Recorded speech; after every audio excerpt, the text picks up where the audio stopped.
মৰমৰ ছাত্ৰ ছাত্ৰীসকল, তোমালোক সকলোকে আজি অসমীয়া ব্যাকৰণ পাঠলৈ স্বাগতম জনাইছোঁ। আমি ইয়াৰ আগৰ ভিডিঅ'টোত ছন্দৰ বিষয়ে আলোচনা কৰি আছিলোঁ। আজি আমি ত্ৰিপদী ছন্দৰ বিষয়ে আলোচনা কৰিম। ত্ৰিপদী ছন্দ হ'ল 3টা পৰ্বযুক্ত চৰণকে ত্ৰিপদী ছন্দ বুলি কোৱা হয়। আমি চাওঁচোন আহা। ত্ৰিপদী ছন্দৰ 3টা ভাগ: দুলৰী, ছবি আৰু লেছাৰী। এতিয়া চোৱা, পাছে ত্ৰিনয়ন, দিব্য উপবন, দেখিলন্ত বিদ্যমান,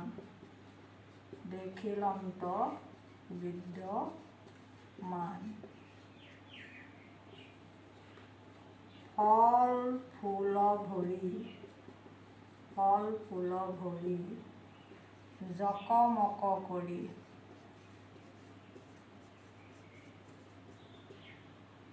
আছে যত বৃক্ষমান,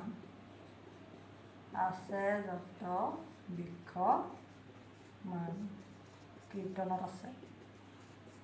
এতিয়া চোৱা, পাছে ত্ৰিনয়ন এইটো এটা পৰ্ব, এইটো প্ৰথম পৰ্ব। দিব্য উপবন এইটো এটা পৰ্ব, আৰু দেখিলন্ত বিদ্যমান এইটো এটা পৰ্ব।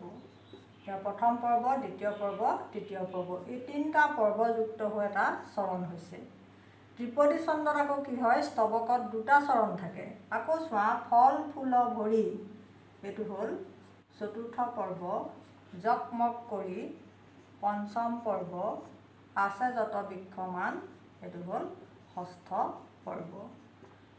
এই ফল ফুল ভৰি, জকমক কৰি, আছে যত বৃক্ষমান, এই 3টা পৰ্ব লগ লাগি এইটো চৰণ হৈছে। গতিকে ত্ৰিপদী ছন্দত এটা চৰণত 3টা পৰ্ব থাকে আৰু স্তৱকত 2টা চৰণ থাকে। আৰু এটা কথা মন কৰিব লাগিব, এইটো হ'ল দুলৰী ছন্দৰ উদাহৰণ। দুলৰী ছন্দত কি হয়, প্ৰথম পৰ্ব আৰু দ্বিতীয় পৰ্বত 6টা আখৰ থাকে আৰু তৃতীয় পৰ্বত 8টা আখৰ থাকে।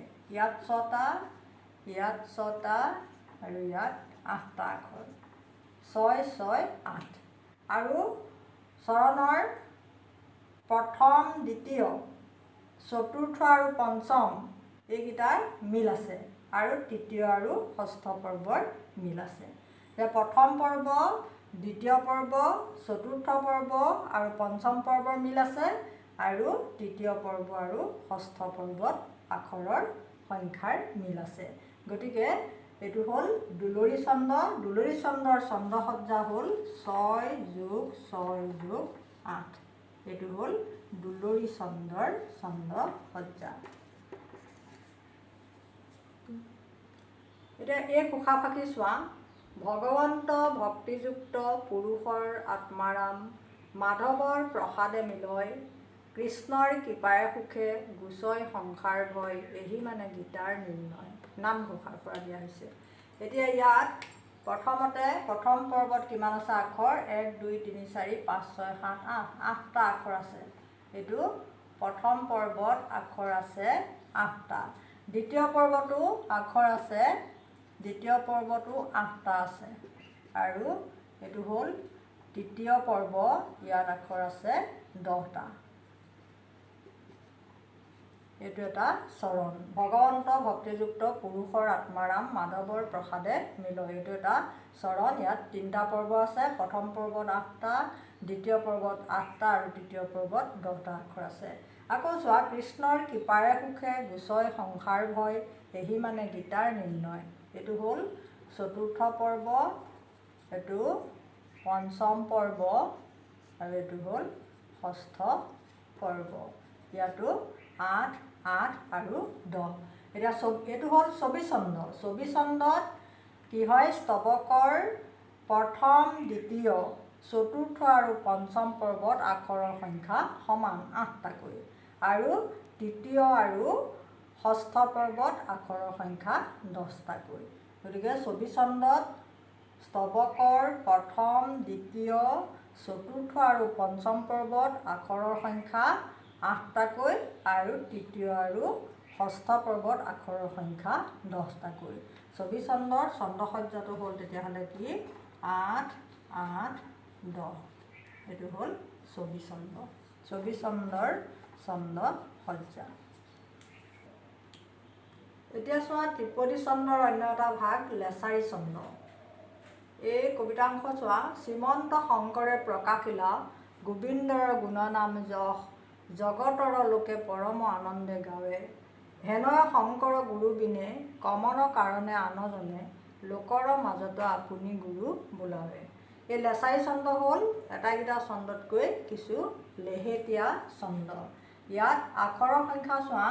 প্ৰথম পৰ্বত আছে 10টা, দ্বিতীয় পৰ্বত 10টা, তৃতীয় পৰ্বতো 14টা। এইটো চতুৰ্থ পৰ্ব কিমান আছে 10টা, পঞ্চম পৰ্ব 10টা আৰু ষষ্ঠ পৰ্বত আছে 14টা আখৰ। গতিকে লেছাৰী ছন্দত স্তৱকৰ প্ৰথম, দ্বিতীয়, চতুৰ্থ আৰু পঞ্চম পৰ্বত আখৰৰ সংখ্যা 10টাকৈ আৰু তৃতীয় আৰু ষষ্ঠ পৰ্বত আখৰৰ সংখ্যা 14টা। গতিকে লেছাৰী ছন্দৰ ছন্দসজ্জাটো হ'ল 10 + 10 + 14। মানে শ্ৰীমন্ত শংকৰে প্ৰকাশিলা এইটো এটা পৰ্ব, গোবিন্দৰ গুণনাম যশ এইটো এটা পৰ্ব, জগতৰ লোকে পৰম আনন্দ গাৱে এইটো এটা পৰ্ব। এই 3টা পৰ্ব মিলি এইটো এটা চৰণ হৈছে। আকৌ হেনয় শংকৰ গুৰু বিনে এটা পৰ্ব, কমনৰ কাৰণে আনজনে লোকৰ মাজতো আপুনি গুৰু বোলাৱে। এই 3টা পৰ্ব মিলি আকৌ এটা চৰণ হৈছে আৰু এইটোক একেলগে এটা স্তৱক বুলি কোৱা হয়। মানে ত্ৰিপদী ছন্দত স্তৱকত 2টা চৰণ থাকে আৰু প্ৰত্যেক চৰণত 3টা পৰ্ব থাকে। ছাত্ৰ ছাত্ৰীসকল তোমালোকে এই ত্ৰিপদী ছন্দৰ বিষয়ে ব্যাকৰণ জ্যোতিত অধিক জানিবৰ কাৰণে পঢ়িব পাৰিবা। ধন্যবাদ।